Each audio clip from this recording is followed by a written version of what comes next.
privilégio que nós temos de estar na casa do Senhor, amém? Amém. Quanto tempo nós sonhamos com isso, né? Quanto tempo? Faz uns 3, quase. As igrejas fecharam em 2020. Em março de 2020, não é? A partir de março de 2020, muitas igrejas fecharam, por que não dizer todas? Uns 2 anos atrás nós retomamos aos sábados, mas os domingos ficaram acontecendo às vezes nos lares, mas não na igreja. E quando nós estávamos em Palmaira ainda, na nossa igreja alugada, nós ensaiávamos o retorno dos cultos aos domingos, mas havia muita dificuldade de retornar. Mas alguns dias atrás nós nos reunimos e tomamos a decisão de que, independente de quantos estivessem aqui no domingo, a casa do Senhor seria aberta para receber aqueles que quisessem vir. Amém. E eu louvo a Deus porque hoje nós temos um grupo bem considerável aqui de irmãos. E que isso se torne uma rotina na sua vida. Que você possa colocar na sua agenda, todos os domingos aqui na sua igreja, tem culto de adoração, de louvor, de oração, de crescimento, de estudo da palavra de Deus, de consagração. E que você possa gostar de estar aqui aos cultos, aos domingos também. Até porque nós somos adventistas do 7º dia. Mas nós não somos adventistas somente no 7º dia. Nós somos adventistas em todos os 7 dias da semana. Inclusive no domingo também. Amém. E esse é um dia de adoração. E adorar a Deus, nós adoramos a Deus todos os dias, na nossa casa, no trabalho. Mas a igreja tem 2 dias na semana que ela abre para poder adorarmos coletivamente. E isso faz toda a diferença. Então, louvado seja Deus pela sua presença. Vejo nossos irmãos, o casal ali atrás. Ontem a sua esposa esteve aqui com a gente. Hoje ele está aqui nos acompanhando também. Deus abençoe vocês. Prazer tê-los aqui. Aos irmãos também, né? Sempre aí esforçando, né, para estar na casa de Deus. Deus seja louvado. Ontem eu não vim sozinho, hoje minha família está comigo também. E eu tenho certeza que Deus haverá de falar ao nosso coração. Eu quero convidar você então para fechar seus olhos e vamos fazer uma oração convidando a Deus para estar conosco a partir deste momento. Querido Deus e bom Pai, Deus, nós estamos na sua casa neste momento porque reconhecemos que a sua casa é um lugar de oração. Como naquele dia quando Salomão orou, consagrando o templo que ele havia construído no lugar do seu pai. E ali a palavra de Deus diz que Salomão, ao consagrar o templo, disse que se algum dia houvesse fome no meio do povo de Deus, e o povo de Deus orasse naquele lugar, Deus iria responder. Salomão também consagrou o templo naquele dia, dizendo que se houvesse doenças, enfermidades, e o povo de Deus naquele lugar orasse, haveria cura. No momento da consagração, da oração de consagração de Salomão, ele também disse que se houvesse pessoas sem esperança, e orasse naquele lugar, Deus viria em seu socorro. Amém. E nessa noite, Senhor, estamos aqui nesse lugar que é chamado de sua casa, para ouvir a sua voz. Amém. Então, Pai querido, venha falar ao nosso coração e dar-nos a inspiração direto do céu, em nome de Jesus, para compreendermos a sua vontade, a sua palavra. Amém. Amém, Jesus.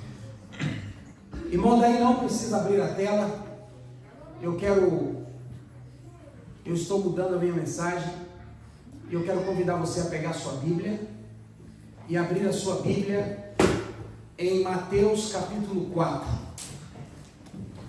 Pegue a sua Bíblia nesse momento e vamos abrir a nossa Bíblia em Mateus capítulo 4.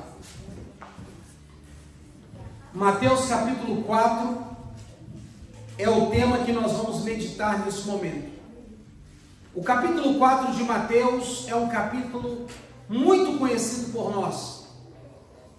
Porém, muitas vezes, aquilo que é conhecido, a gente às vezes tende a não dar tanto valor assim. O ser humano gosta de coisas novas. E principalmente nos dias atuais que nós estamos vivendo, as pessoas querem ser detentoras da criação. elas querem ser originais. Elas querem ser originais na roupa. Fato é que quando alguém sugere uma roupa que o outro tem, não, fulano já tem, eu não quero. Às vezes o indivíduo diz assim, esse carro é tão bonito, mas todo mundo tem esse carro. Às vezes a gente diz, olha, por que você não muda para esse lugar? Não, todo mundo do meu país mora nesse lugar. As pessoas querem ser originais, elas querem ser as únicas, exclusivas, né? Elas querem exclusividade. E portanto aquilo que já foi usado pelo outro, fato é a dificuldade que nós temos de usar roupas usadas, né? Há muitas pessoas que têm essa dificuldade.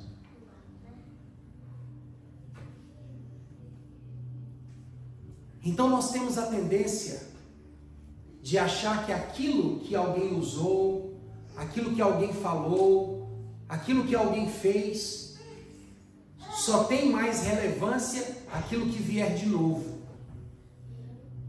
Mas a palavra de Deus é um livro que se renova a cada vez que a gente o lê, que se renova a cada vez que nós o pregamos, porque o pecador, o ser humano, ele enfrenta lutas e dificuldades todos os dias, e se você perceber, são sempre diferentes uma da outra, e é por isso que a Bíblia se adequa às nossas situações como se fossem novas.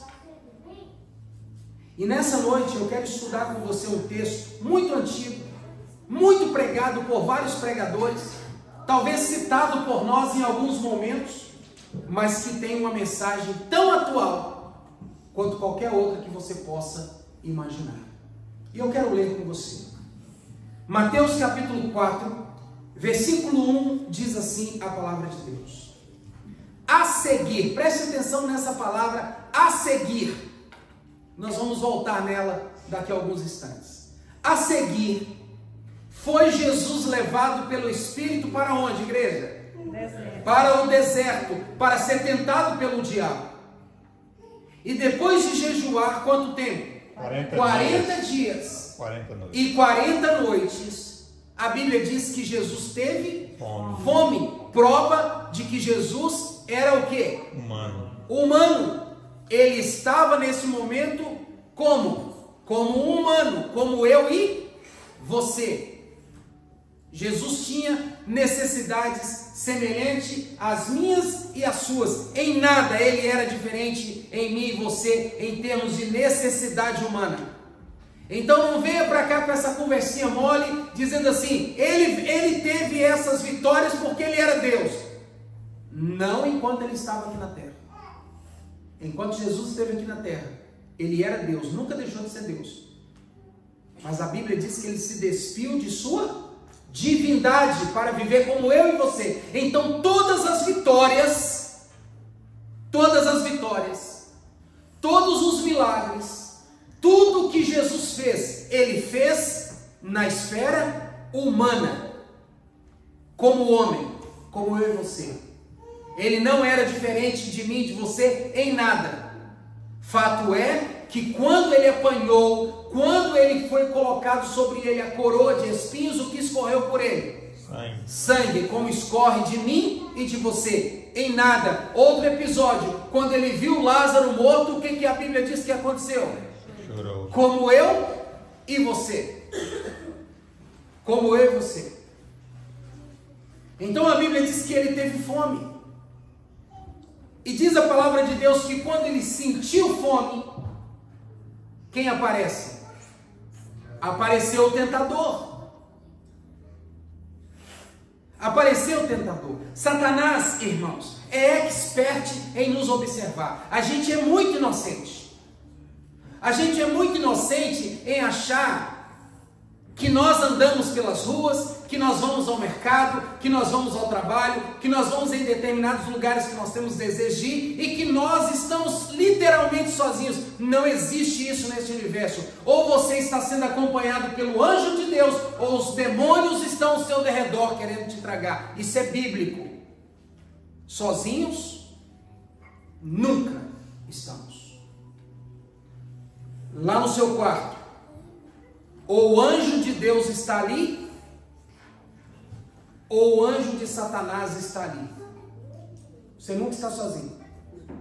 No seu carro, ou o anjo de Deus está sentado no seu banco do carona com você, ou o anjo do mal está sentado com você.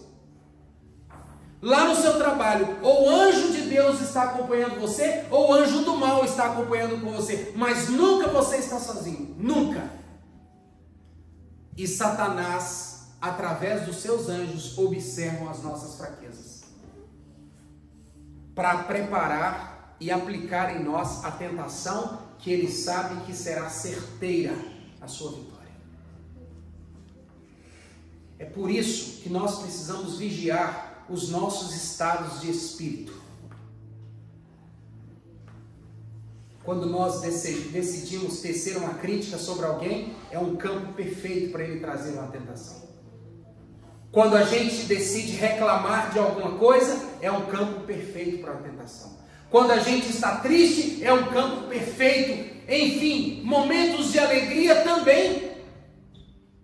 O inimigo observa o nosso estado humano para se aproximar e nos tentar. E pasme você, ele conhece você melhor do que você mesmo. E ele prepara tentações de acordo com as suas fraquezas. Porque ele sabe que se ele lhe tentar, no momento que a fraqueza estiver em execução na sua vida, a vitória dele pode ser certa. E a Bíblia diz que Satanás, vendo que Jesus estava com fome, então aqui Satanás admite que ele era humano, porque como Deus ele não pode ser tentado pelo diabo. Compreende isso? Então esta é mais uma prova de que ele era completamente humano, porque Satanás só tem poder de tentar humano, porque só o humano peca, e Satanás só tenta quem peca. Então a palavra de Deus diz que ele se aproximou de Jesus, o tentador, e disse assim: se és filho de Deus, se és filho de Deus, se és filho de Deus, isso é muito sério.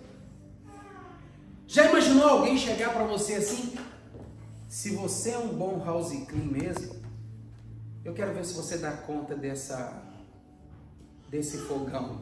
Ah, você vai ver, dou conta em 10 minutos, porque fez o que com você? Te desafiou. Ele mexeu com a sua dignidade, está compreendendo?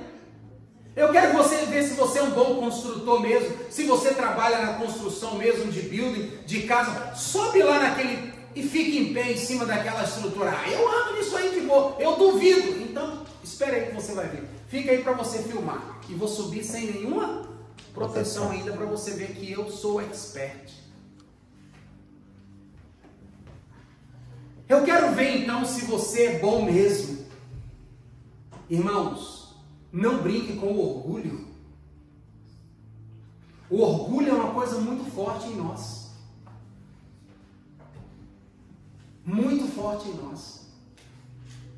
Nós brasileiros temos um orgulho muito aguçado, ao ponto de, na nossa cultura, alguns dizerem assim: olha, se alguém pisar no seu pé, meu pai me criou com essa mentalidade, não leve desaforos para casa.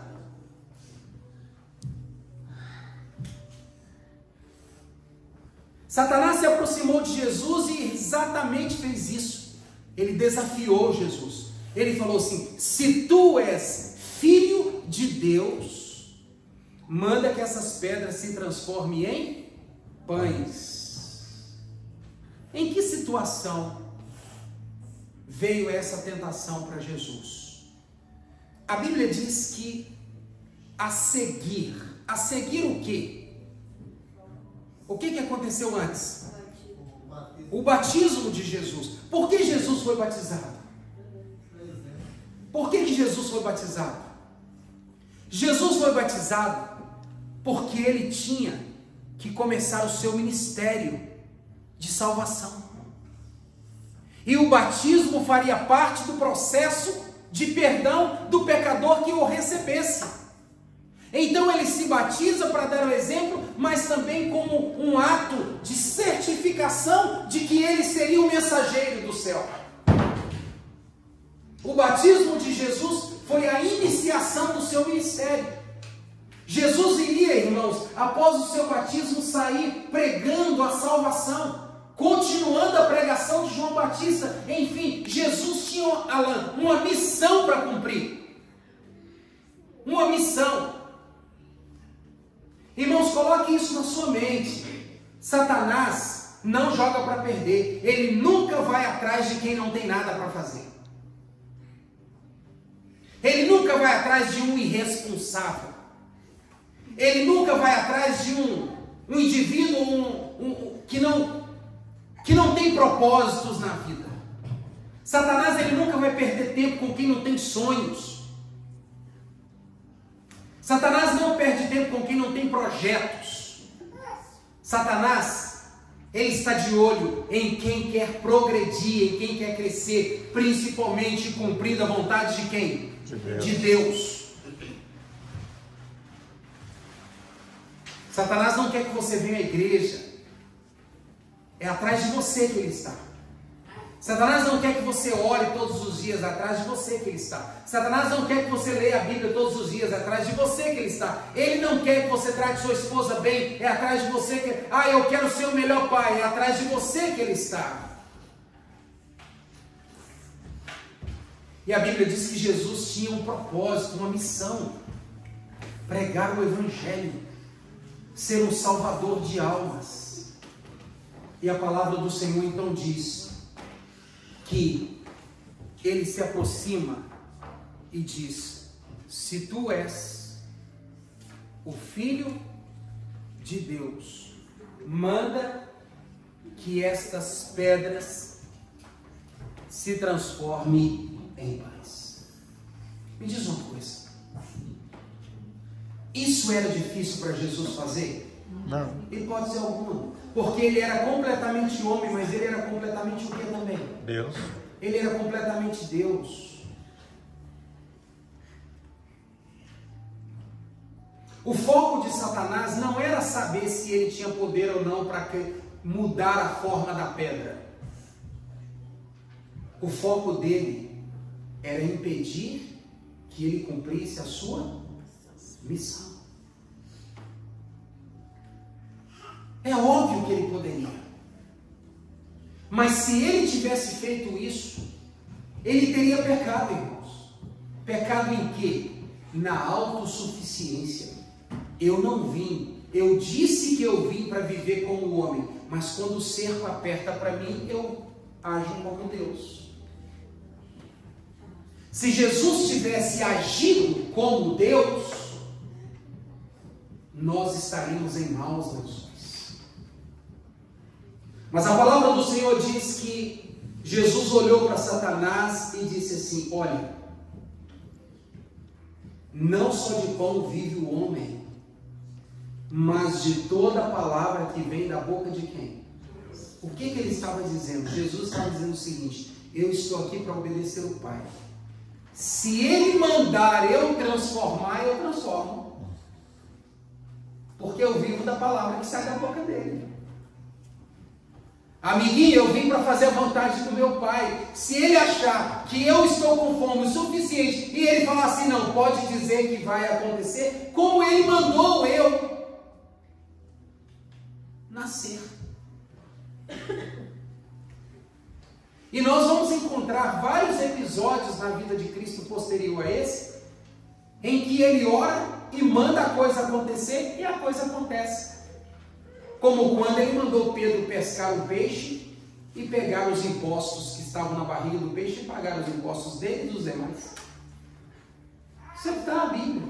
Ou quando ele mandou os homens trazer as talhas cheias de água para que ele pudesse pedir ao Pai, para o Pai fazer um milagre no casamento em Caná da Galileia. Se você ler, vai ser o primeiro milagre depois que ele sai do monte aqui da tentação.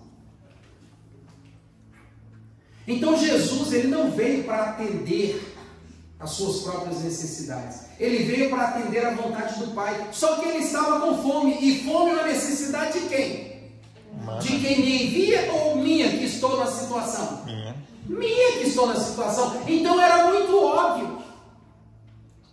Mas Jesus estava concentrado na sua missão, que ele não deu lugar para a voz de quem? Do mal. Irmãos, tome cuidado. Durante essa semana você vai ouvir muitas vozes. Principalmente quando você disser assim: hoje, amanhã quando acordar, ou amanhã durante o dia eu vou ler a Bíblia. Você vai ouvir várias vozes. Se você decidir fazer isso pela manhã, você vai ouvir a voz assim: não, dorme mais um pouquinho. É assim ou não é? Se você decidir ler pela manhã, você vai ouvir a voz assim: não lê agora não, que está muito, você já acordou tarde, está muito rápido, você tem que sair rápido, senão vai chegar atrasado no seu trabalho. Lê à noite. E aí quando você chega à noite, você ouve aquela voz assim, você diz: agora eu vou ler a Bíblia. E você vai falar: nossa, mas eu tenho que preparar as marmitas da manhã. Eu preciso dormir cedo, mas amanhã eu começo.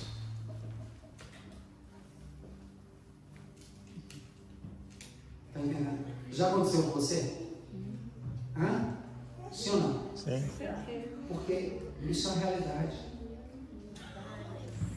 Quando você decide viver uma vida para Deus, tenha certeza, o diabo vai aparecer. Faz esse propósito, irmãos. Talvez eu esteja falando para alguém aqui que já tomou esse tipo de decisão na vida. Toma a decisão de fazer somente a vontade de Deus, você vai ver o diabo aparecer. Agora, para quem não toma decisão nenhuma, está tudo do jeito bom para ele. Principalmente quando as decisões envolvem sua comunhão com Deus. Ele disse: não só de pão viverá o homem, mas de toda a palavra que procede da boca de Deus. Por que ele disse: não só de pão viverá o homem? Ele estava falando de quem? Por que ele diz: não só de pão viverá o homem? Por quê? Porque ele estava falando dele mesmo. Ele não estava falando de você. Ele estava falando dele. Porém, a Bíblia diz que Satanás não desistiu. E engana o seu achar que uma oração sua vai resolver todos os seus problemas. Engano você achar que vir à igreja uma vez por mês vai afugentar o diabo. Engano seu achar que porque o seu pai é cristão, o diabo não vai tentar você que é filho, ou você que é esposa, ou você que é esposo. O inimigo não tem limites, irmãos. Ele não tem vergonha na sua cara. Ele só quer tentar até você cair. E a Bíblia diz que a resposta de Jesus não foi o suficiente. E aí ele diz que aquela cara lavada dele. Ele diz assim. Então a Bíblia diz que ele leva Jesus a uma cidade alta, coloca-o na ponta de uma construção, no pináculo do templo, e diz assim para ele: olha, se você é filho de Deus, atira abaixo, pula daqui. Pula daqui. O que ele estava dizendo? Ele estava dizendo: se você é filho de Deus, você pode pular, você não vai, porque Deus não vai deixar. Porque Deus não morre. Que Deus não morre. Por quê? Porque na época de Jesus, havia uma linha de pensadores rabínicos que acreditavam que o Messias, quando ele chegasse, ele iria descer sustentado por mão de anjos e postos à porta do templo. Havia uma linha de pensadores e fazia toda a lógica. E Satanás conhecia isso. Queria fazer isso. Ele queria que Jesus chegasse para os judeus, não do jeito que o Pai disse que ele chegaria, mas do jeito que a humanidade queria. Porém, a Bíblia diz que nós não devemos tentar a Deus. O que é tentar a Deus? Tentar a Deus é quando você decide dar um rumo na sua vida que Deus não lhe permitiu dar. Por isso que o suicídio é pecado. Qual é a forma natural de se morrer, biblicamente falando? É através da velhice, não é? O que acontece fora da velhice são consequências da vida humana. Mas naturalmente o homem nasce, cresce e envelhece e morre. Isso é o natural. O que acontece nesse período entre o nascimento e o envelhecimento são acidentes, acontecimentos como consequência do pecado que está em nós. Alguns morrem de acidente de avião, de acidente de carro, afogado, queimado, enfim, parada cardíaca e muitas outras coisas. Então, se Jesus pulasse, é certo que ele morreria. É certo que ele morreria. Então fazia muita lógica. Porque Satanás também sabia que disso ele não iria morrer. Porque os anjos iriam na mente de Satanás sustentar. Mas ele iria morrer. Porque Deus não iria intervir. Deus não iria intervir. Porque ele estava dando à sua vida um fim que não era plano de Deus. Ele estaria se suicidando. Então a Bíblia diz que ele olha para Satanás e diz assim: olha o que diz: não tentarás o Senhor teu Deus. Eu não vou fazer isso, porque senão eu vou morrer da forma que eu não vim para morrer. Eu vim para morrer morte de cruz. Eu fico agora imaginando a cara de Satanás, irritado. E a Bíblia diz que Satanás então agora decide levá-lo a um lugar, a um monte muito alto. E você sabe que quando Adão e Eva pecaram, Adão e Eva entregaram esse planeta para Satanás. Não, Adão e Eva não entregaram. Esse planeta foi sequestrado por Satanás. Ele roubou dos nossos primeiros pais, pela astúcia, pelo engano. E a Bíblia diz então que ele agora, sentindo-se dono de todas as coisas, dono de tudo, e aqui é muito claro a ousadia dele. A Bíblia diz que ele é levado aos mais altos montes, leva-o ao alto monte e mostra-lhe todos os reinos do mundo. E isso aqui faz muita lógica. Porque Jesus veio como rei dos judeus. E o rei precisa de quê? De um reinado, correto? Mas por quê? E qual é o sentido de um reinado sem poder? Nenhum. E o reinado tem poder quando ele tem o quê?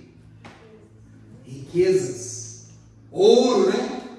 Pedras preciosas, domínio. Então a Bíblia diz que ele o leva ao mais alto monte e diz assim: tudo isso o quê? Aquilo que ele achava que ele era dono.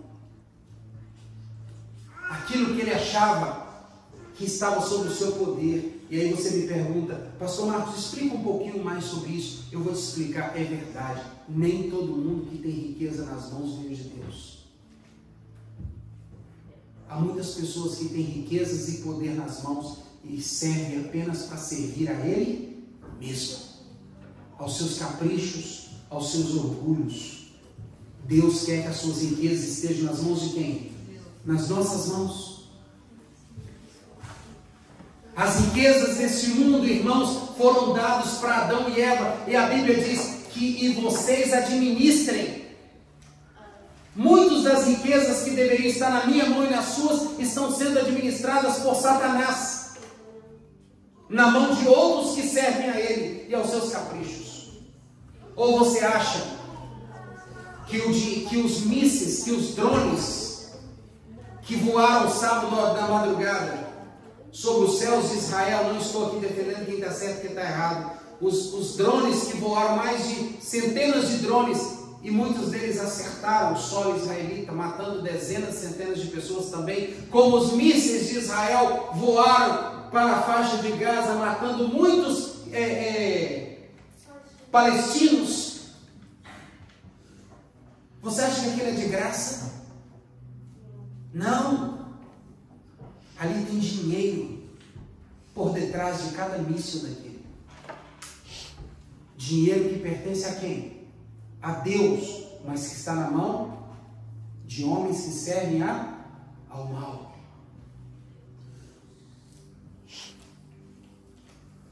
E Satanás ofereceu essa riqueza a Jesus, como ele oferece a você todos os dias. Nunca existiu um tempo em que os homens correm tanto atrás dos dinheiros como nos dias atuais. E alguns abandonaram e abandonam Deus por causa dele. Adoram a Mamon quando deveriam adorar a Deus. Mamon, na Bíblia, é considerado o Deus do dinheiro. E ele ofereceu a Jesus todas essas glórias. E ele disse: tudo isto te darei, se prostrado você me adorar. Interessante, né? Interessante que a última tentação de Jesus, ele diz assim: me adora. Por quê? Porque essa foi a razão porque ele foi expulso do céu. Porque Ezequiel disse que ele queria ser semelhante a Deus. E assentar aonde? No trono de Deus. Para receber o quê? Adoração. O sonho dele é ser adorado. E pasmem vocês, há muitos que o adoram hoje. Existe até a sinagoga de Satanás. É só você ir em Nova York. Está aqui pertinho de nós, 1 hora e pouco. Ou você não sabia que existem as igrejas, as sinagogas de Satanás pelo mundo? Ele é adorado, irmãos. É surpresa para vocês isso? Não é.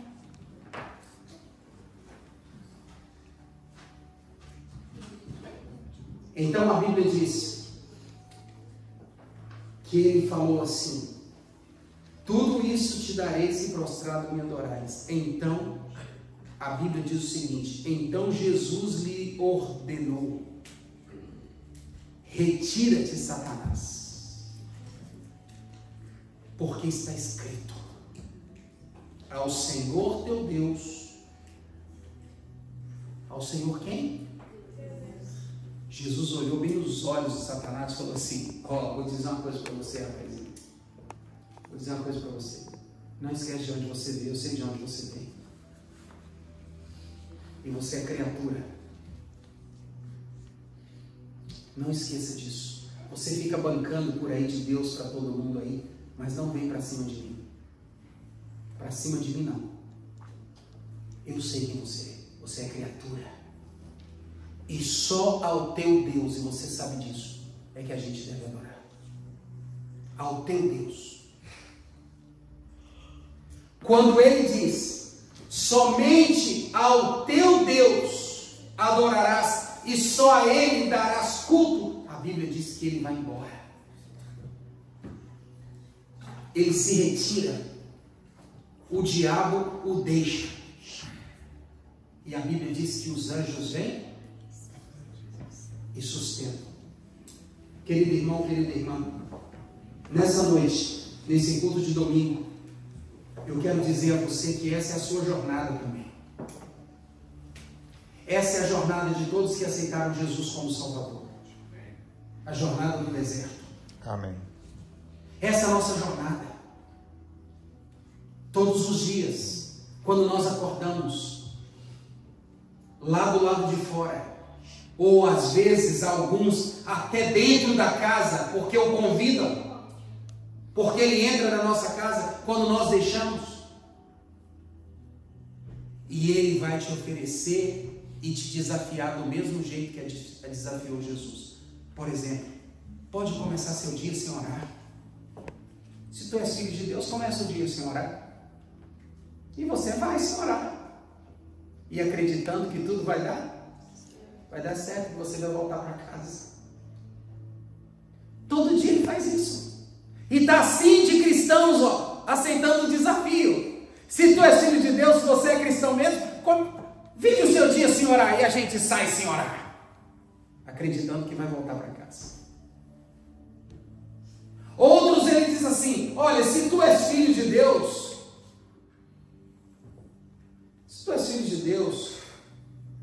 trabalha, vai atrás do... Eu não estou aqui dizendo que ninguém não deve trabalhar, irmãos, por favor, entenda o que eu estou dizendo.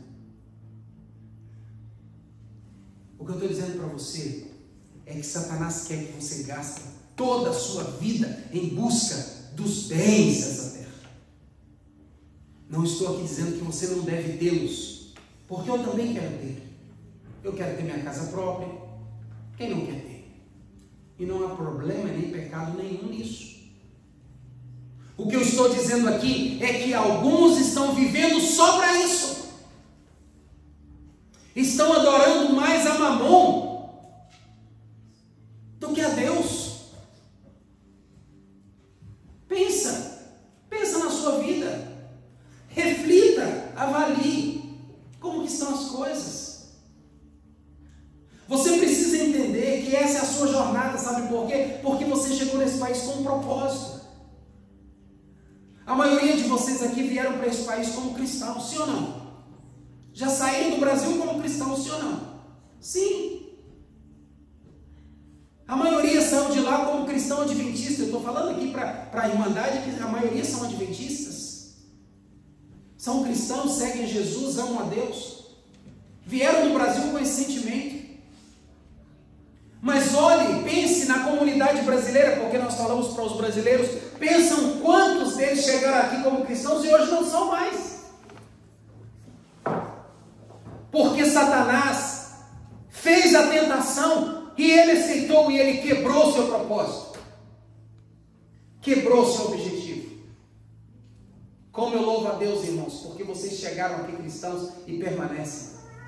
Amém? Amém. Isso é louvável, irmãos. E louvado seja Deus por isso. Quantos de vocês? Mas não foram todos. Muitos chegaram, mas hoje já não mais estão. Então eu quero que vocês encarem isso. O que Jesus viveu no deserto é a nossa jornada.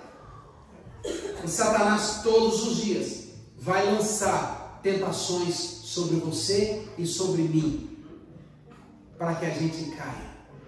Ele vai dizer para você: pode sair de peito aberto, você é bom, você é o cara, você é fera, você é isso, você é aquilo, e aí você enche de si e sai sem Deus. Autossuficiência.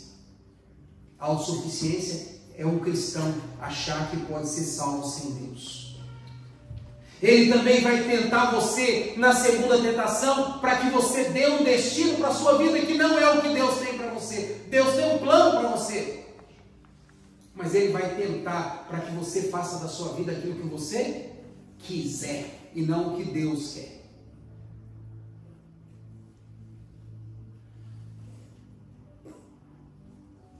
E ele vai te oferecer as glórias deste mundo, para que você ame mais esse mundo do que o reino celestial.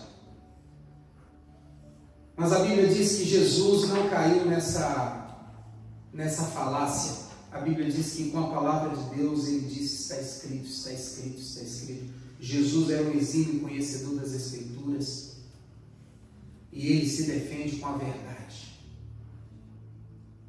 E Satanás não suporta a verdade.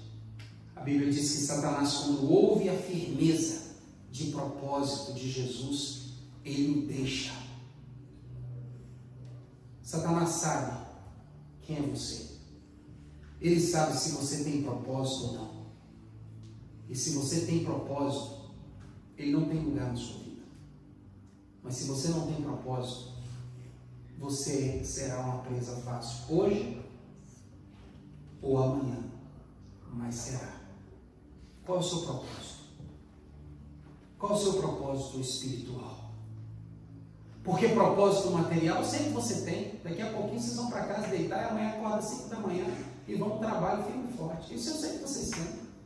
Propósito de cuidar da sua família, eu sei, eu nunca vi seus filhos padecendo. Eu já visitei o lar de vários de vocês aqui e sei que os seus lares são muito bem cuidados. Eu sei os propósitos que vocês têm, mas esse eu não sei, então eu tenho que perguntar a você, qual é o seu propósito espiritual? Se você não tem propósito espiritual, você é uma presa fácil do inimigo. Mas se você tem propósito espiritual como Jesus tinha, de sair pregando o Evangelho e salvando pessoas para o reino de Deus, Satanás vai quebrar a cara para você. Porque ele sabe que você é firme nos propósitos de Deus. A Bíblia diz que o diabo o deixou e os anjos vieram e o serviram. Salmos diz que o anjo do Senhor acampa ao redor daqueles que o temem e o livram. Você gostaria de ter os anjos de Deus te livrando? Te protegendo? Te guardando? Te sustentando? Sim ou não? Sim, amém. Então tenha propósitos espirituais com o Senhor. Peça assim, Senhor Deus, nunca me deixe ser autossuficiente. Eu preciso do Senhor todos os dias. Me dê coragem de ler a Bíblia, me dê coragem de orar, me dê coragem de jejuar, me ajude a ter uma vida de oração, de poder com o Senhor. Não me deixe sentir-me autossuficiente. Senhor Deus, eu sei que Tu és poderoso, mas a minha vida está nas Suas mãos. Não deixe eu dar a minha vida a um fim que não é o fim que o Senhor quer que eu dê. Me ajuda, me coloca na direção certa. E Senhor Deus, não me deixe amar mais esse mundo do que o reino que está no porvir. Quantos nessa noite gostariam de dizer, Senhor Deus, me ajuda nessa semana a ser como Jesus? Você deseja isso? Amém. Amém, Jesus. Que Deus dê esse poder para você. Que Deus te dê essa força. Amém. E ela está nas suas mãos. Para você decidir. Que o Espírito Santo te abençoe. E que a graça de Cristo te fortaleça hoje e sempre. Amém. Amém? Amém. Vamos cantar um louvor para nós encerrarmos? Odaí.